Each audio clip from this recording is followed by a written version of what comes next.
अच्छा, कभी सोचा है कि ज्यादातर स्टार्टअप्स फेल क्यों हो जाते हैं? मतलब ऐसा तो है नहीं कि उनमें मेहनत या टैलेंट की कोई कमी होती है। वो इसलिए फेल होते हैं क्योंकि वो महीनों, कभी कभी तो सालों लगाकर कुछ ऐसा बना देते हैं जो असल में किसी को चाहिए ही नहीं। सारी ऊर्जा, सारा पैसा एक ऐसे आइडिया पर जो कभी टेस्ट ही नहीं हुआ। आज हम इसी बहुत बड़ी समस्या के समाधान पर गहराई से बात करने वाले हैं। ये समाधान एरिक रीस की किताब द लीन स्टार्टअप से आया है। ये एक ऐसा तरीका है जो बड़े बड़े प्लान्स और अंदाजों की जगह सबूत और सीखने पर जोर देता है। बिल्कुल। और आज हमारा मकसद सिर्फ कुछ मुश्किल शब्दों को समझना नहीं है, बल्कि एक पूरी सोच को अपनाना है। हम ये देखेंगे कि कैसे एक वैज्ञानिक तरीका, मतलब परिकल्पना बनाना, प्रयोग करना और फिर नतीजों से सीखना, ये पूरी बिजनेस की दुनिया को बदल सकता है। हम build, measure, learn loop, minimum viable product यानी एमवीपी और पिवट जैसी बहुत ही शक्तिशाली अवधारणाओं को खंगालेंगे। तो चलिए एक सफर पे निकलते हैं। मान लेते हैं कि हम दोनों मिलकर एक नया ऐप बना रहे हैं। हमारे पास बस एक आइडिया है। अब लीन स्टार्टअप के नजरिए से हमारा पहला कदम क्या होगा? क्या हम एक परफेक्ट ऐप बनाने में 6 महीने लगा दें?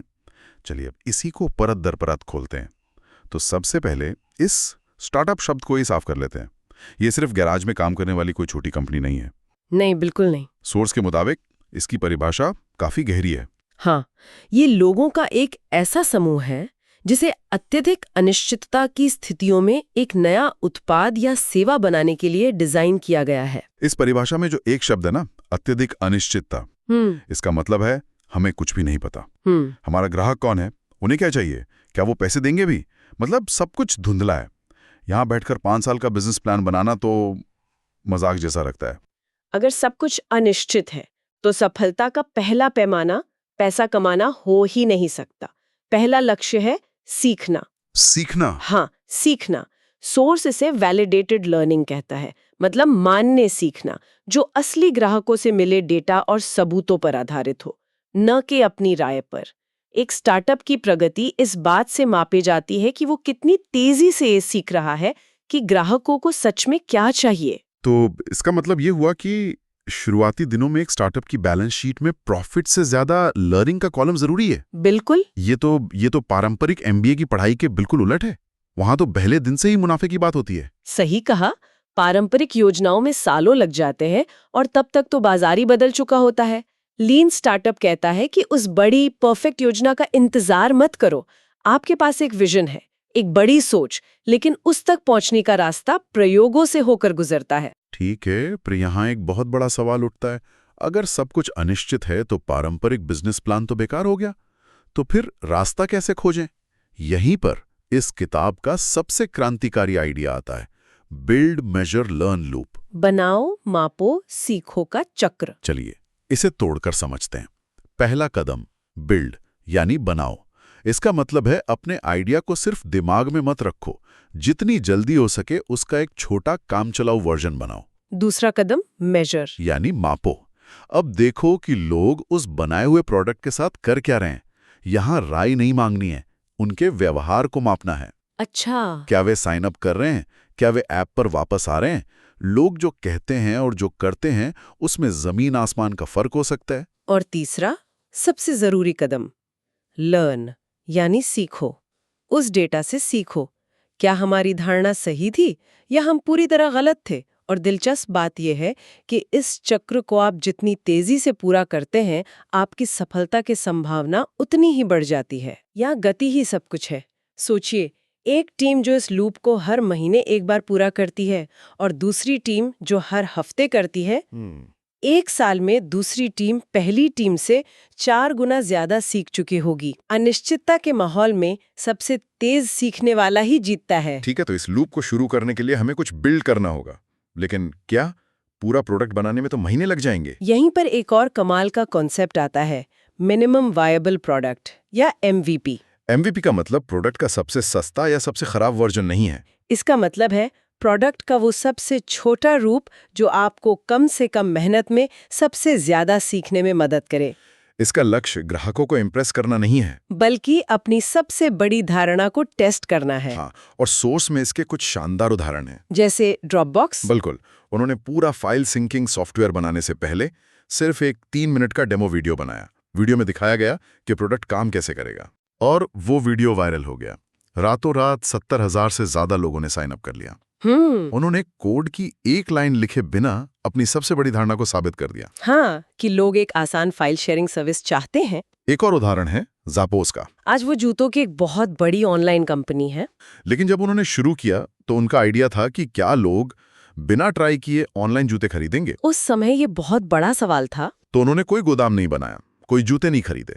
वे बस पास की दुकान पर गए, जूतों की तस्वीरें खींची और उन्हें अपनी वेबसाइट पर डाल दिया। और जब कोई ऑर्डर आता तो वे दौड़कर उस दुकान पर जाते, जूता खरीदते और ग्राहक को शिप कर देते। जाहिर है इसमें उन्हें कोई मुनाफा नहीं हुआ, लेकिन उन्होंने अपनी सबसे बड़ी धारणा को बहुत कम लागत में साबित कर दिया कि हाँ, लोग ऑनलाइन जूते खरीदने को तैयार हैं। ये सुनने में तो बहुत अच्छा लगता है, लेकिन क्या इसका एक नुकसान ये नहीं है कि कंपनी हमेशा प्रयोग ही करती रहती है? क्या इससे ब्रांड की पहचान कमजोर नहीं हो सकती, या ग्राहकों पर बुरा असर नहीं पड़ता एक अधूरा प्रोडक्ट दिखाकर? ये बहुत जरूरी सवाल है। लीन स्टार्टअप का मतलब दिशाहीन होकर भटकना नहीं है। MVP का मतलब ग्राहकों को एक टूटा फूटा प्रोडक्ट देना भी नहीं है। इसका मतलब है सिर्फ उन शुरुआती ग्राहकों, जिन्हें अर्ली अडॉप्टर्स कहते हैं, अच्छा, उनके सामने एक बहुत ही केंद्रित समाधान पेश करना। ये वो लोग हैं जो आपकी समस्या को गहराई से महसूस करते हैं और एक अधूरे समाधान के साथ भी काम करने को तैयार है। MVP का मकसद ये पूछना नहीं है कि क्या ये प्रोडक्ट अच्छा है, बल्कि ये पूछना है कि क्या इस प्रयोग ने हमारी धारणा को सही या गलत साबित किया। ठीक है, तो हम मेजर कर रहे हैं, यानी माप रहे हैं, लेकिन हम क्या माप रहे हैं? सोर्स में वैनिटी मैट्रिक्स से सावधान करता है, मतलब ऐसे आंकड़े जो दिखने में तो बहुत अच्छे लगते हैं पर असल में कुछ बताते नहीं। बिल्कुल, जैसे कुल कितने लोगों ने ऐप डाउनलोड किया, हाँ, या कितने यूजर्स ने रजिस्टर किया। ये आपको अच्छा महसूस करा सकते हैं, लेकिन ये धोखा है। हो सकता है आपके 10 लाख डाउनलोड हों, लेकिन अगर उसमें से सिर्फ 1000 लोग ही उसे रोज इस्तेमाल करते हैं, तो असली कहानी कुछ और ही है। बिल्कुल, ये सोशल मीडिया पर लाइक्स की तरह है। सही कहा। 10,000 लाइक्स मिल सकते हैं, लेकिन अगर कोई भी आपका प्रोडक्ट खरीदने को तैयार नहीं है तो उन लाइक्स का क्या मतलब? कुछ नहीं। इसीलिए सोर्स इनोवेशन अकाउंटिंग पर ध्यान देने की सलाह देता है। इसमें ऐसे मैट्रिक्स देखे जाते हैं जो एक्शन लेने लायक हों। जैसे एक्टिव यूजर्स, कितने लोग असल में प्रोडक्ट का इस्तेमाल कर रहे हैं।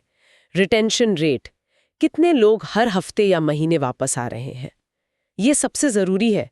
और कन्वर्जन रेट, कितने लोग मुफ्त से पेड ग्राहक बन रहे हैं। ये मैट्रिक्स कड़वी सच्चाई बताते हैं। और उस सच्चाई ये हो सकती है कि हमारा शानदार आइडिया काम नहीं कर रहा है। ऐसे में ज्यादातर लोग शायद हिम्मत हार जाएंगे या जिद पर अड़े रहेंगे।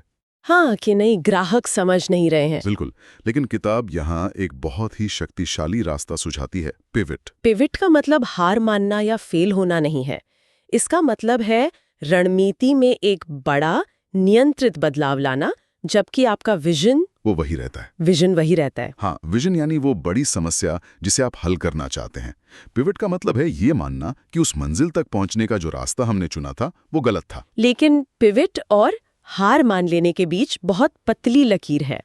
एक फाउंडर को कैसे पता चलेगा कि वो सही समय पर रणनीति बदल रहा है या बस अपने मूल विचार से भटक रहा है? ये एक बेहतरीन सवाल है। सोर्स कहता है कि पिवट भावनाओं या अटकलों पर आधारित नहीं होना चाहिए। ये आपके एक्शन लेने लायक मैट्रिक्स पर आधारित होना चाहिए।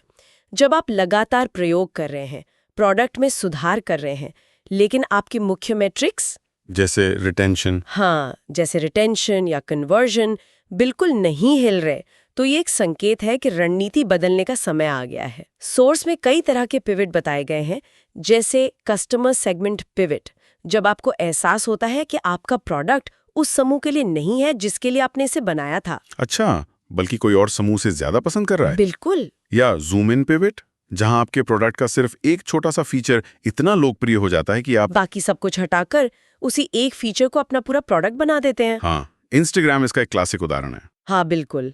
वो शुरू में बर्बन नाम का एक लोकेशन बेस्ड सोशल नेटवर्क था जिसमें बहुत सारे फीचर्स थे, लेकिन डेटा ने दिखाया कि लोग बाकी सब कुछ नजरअंदाज करके सिर्फ फोटो फिल्टरिंग फीचर का इस्तेमाल कर रहे थे। तो उन्होंने पिवट किया, सिर्फ उस एक फीचर पर फोकस किया, और बाकी तो इतिहास है। पिवट करने की हिम्मत ही एक लीन स्टार्टअप को दूसरों से अलग करती है। ठीक है, तो हमने सीखा, प्रयोग किए, शायद एक दो बार पिवट भी किया, और अब हमारे मैट्रिक्स सही दिशा में जा रहे हैं। हमें पता चल गया है कि क्या काम कर रहा है। अब बड़े पैमाने पर ग्रोथ कैसे हासिल की जाए। सोर्स यहाँ ग्रोथ के 3 इंजनों की बात करता है। पहला है स्टिकी ग्रोथ इंजन। इसका फोकस ग्राहकों को लंबे समय तक अपने साथ बनाए रखने पर होता है। सोचिए नेटफ्लिक्स के बारे में। Subscription model. हाँ, जब तक वे नए ग्राहक जोड़ने की दर से ज्यादा तेजी से पुराने ग्राहकों को नहीं खोते, वे बढ़ते रहेंगे। यहाँ सारा खेल रिटेंशन का है। ग्राहक ही होते हैं। जब हर नया ग्राहक अपने साथ औसतन 1 से ज्यादा नया ग्राहक लाता है तो ग्रोथ अपने आप तेजी से होती है। हॉटमेल इसका एक क्लासिक उदाहरण था। बिल्कुल, हर ईमेल के नीचे वो एक line, get your free email at Hotmail. और तीसरा है पेड ग्रोथ इंजन, यानी मार्केटिंग और विज्ञापनों पर पैसा खर्च करके ग्राहक लाना। ये सबसे सीधा तरीका लगता है, लेकिन सोर्स कहता है कि ये सबसे खतरनाक भी हो सकता है। हाँ, क्योंकि यहाँ एक सीधा गणित है। हर ग्राहक को लाने की लागत उस ग्राहक से होने वाली जिंदगी भर की कमाई से कम होनी चाहिए। अगर आप एक ग्राहक पर 100 रुपए खर्च कर रहे हैं और वो आपको सिर्फ 80 रुपए कमा कर दे रहा है, तो आप जितनी तेजी से बढ़ेंगे उतनी ही तेजी से दिवालियां भी होंगे। बिल्कुल। और सबसे जरूरी सलाह यह है कि एक समय में किसी एक ही इंजन पर ध्यान केंद्रित करना चाहिए। हाँ, हर इंजन की अपनी गति और अपनी मैट्रिक्स होते हैं। अगर आप तीनों को एक साथ चलाने की कोशिश करेंगे तो शायद कोई भी ठीक से काम नहीं करेगा। बिल्कुल। और अगर हम इसे बड़ी तस्वीर से जोड़ें तो ये सब एक टिकाऊ इनोवेशन की संस्कृति बनाने के बारे में है। लीन स्टार्टअप सिर्फ शुरुआती दिनों के लिए नहीं है। असली सफलता एक वायरल हिट बनाना नहीं है, बल्कि लगातार प्रयोग करने, सीखने और सुधार करने की एक प्रणाली बनाना है। तो इन सब का क्या मतलब है? इस पूरी चर्चा से जो सबसे बड़ी बात निकल कर आती है वो ये है कि लीन स्टार्टअप का तरीका एक शक्तिशाली सच सिखाता है कि सफलता शुरू से ही सही होने के बारे में नहीं है। ये इस बारे में है कि आप सबसे तेजी से ये कैसे सीखते हैं कि सही क्या है। ये सही होने के अहंकार से तेजी से सीखने की विनम्रता की ओर एक बदलाव है। आपको ये मानने के लिए तैयार रहना होगा कि आपकी सबसे अच्छी धारणाएं भी गलत हो सकती हैं। और आपको डेटा के सामने झुकने के लिए तैयार रहना होगा। अंतिम संदेश बहुत सीधा है। एक बड़े विजन के साथ छोटा शुरू करो, जल्दी टेस्ट करो, सस्ते में फेल हो और लगातार सीखते रहो। हाँ, यही वो तरीका है जिससे आज के अनिश्चित दौर में नया आइडियाज न सिर्फ टिके रहते हैं बल्कि कामयाब भी होते हैं। ये तरीका स्टार्टअप्स के लिए बनाया गया है, लेकिन जरा सोचिए क्या होगा अगर हम इस बिल्ड मेजर लर्न लूप को जीवन के दूसरे क्षेत्रों में लागू करें। करियर बदलने में या कोई नया हुनर सीखने में। हाँ, या अपनी किसी आदत को सुधारने में।